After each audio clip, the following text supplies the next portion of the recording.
Good morning. Welcome to our morning devotion. This morning, I want to talk to you about another inner thing that often as Christians we deal with. Where I am bringing this from, where I'm reading about this verse in the Bible, is Psalms 139, 23, 24, the beginning of 24. And it says, "Search me, O God, and know my heart.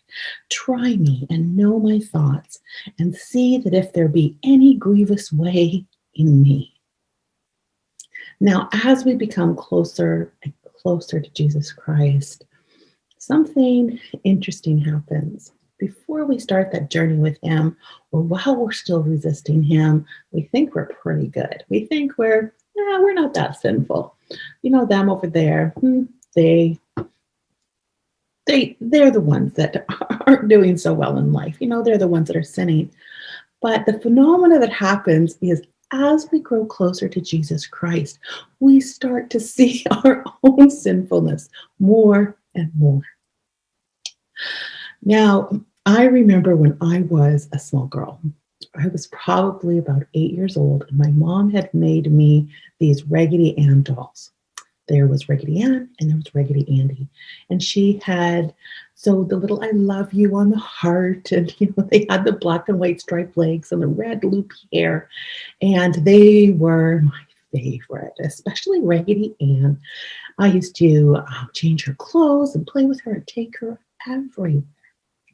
Well, this one summer, we went on a camping trip with some other families, and we set up all of our tents. We were down by a stream. We were fishing. It was a wonderful time. One evening, while all of the adults sat around the campfire, me and a couple of the older girls went back to the tents to play.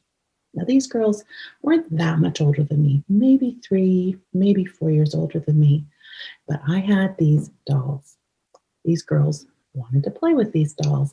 And as it goes, sometimes when two girls want the same thing, they started fighting.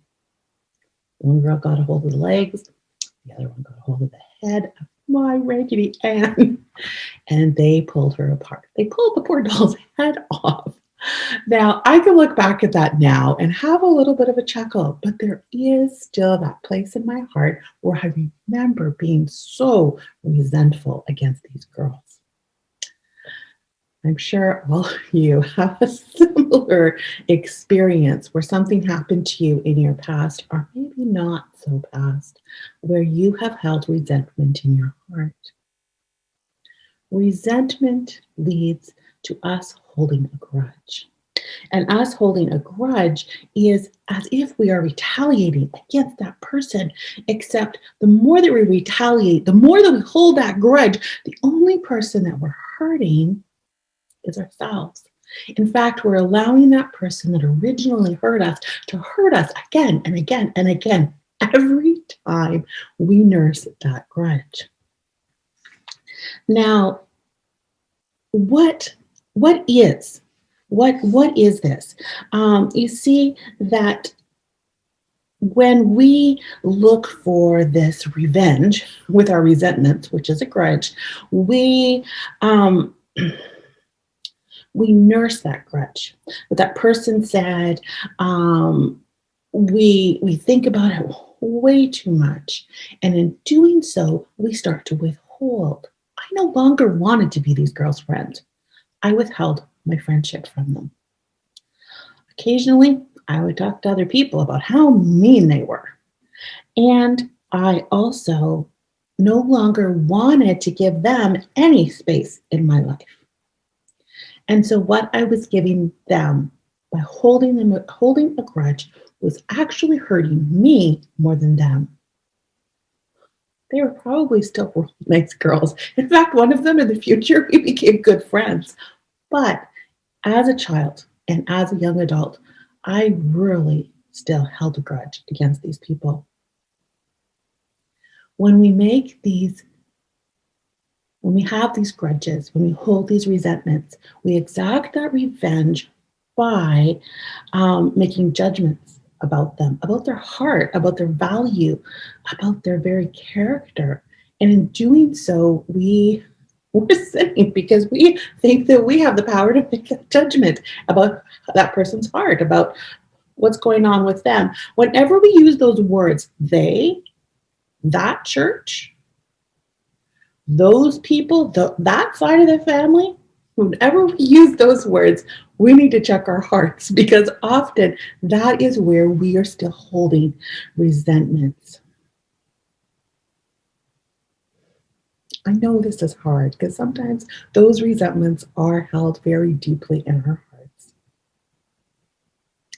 God's word says in Hebrew 12:15, see to it that no one fails to obtain the grace of God, and that no root of bitterness springs up and causes trouble, and by it we may become defiled. I want to see every one of you in heaven someday. I don't want there to be any surprises for you. I want you to be able to boldly come before the cross today to bring your prayers before Him instead of nursing some root of bitterness from your past. I encourage you to boldly come before the throne of grace and confess your sin of bitterness, your sin of holding resentments and grudges. I know that we've all had them in the past. Make sure that this is not holding you back in your relationship with Jesus Christ. As you come closer and closer before Him, He will reveal more and more of the places that He wants to heal your heart, because that's what this is about. He's in the business of healing your heart and of bringing you to a place where you have a wonderful community around you who cares about you and lifts you up to Him. May God bless you. May you have a wonderful week. Goodbye.